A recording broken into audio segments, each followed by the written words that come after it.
Hello বন্ধুরা, সকাল সকাল চলে এসেছি তোমাদেরকে একটু ঘুগনি করে দেখাতে। দেখো, কড়াই আলু সিদ্ধ করে নিয়েছি, আর এখানে তেলের উপরে শুকনো লঙ্কা, তেজপাতা, জিরে ফোড়ন দিয়ে তাতে মশলার পেস্ট দিয়ে একটু কষিয়ে নেব।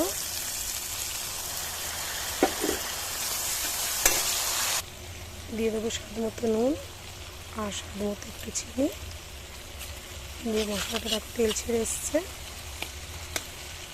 এতে কড়াই আলু সিদ্ধটা দিয়ে দেবো। দেখো, কড়াই মশলার পেস্টের মধ্যে কড়াই আলু সিদ্ধটা দিয়ে দেবো। তো দেখো, ঘুগনি আমার হয়ে এসছে। এবার এতে একটু গরম মশলা ছড়িয়ে নামিয়ে নেব। তো তোমাদের ভিডিওটা কেমন লেগেছে অবশ্যই কমেন্টে জানাবে, আর লাইক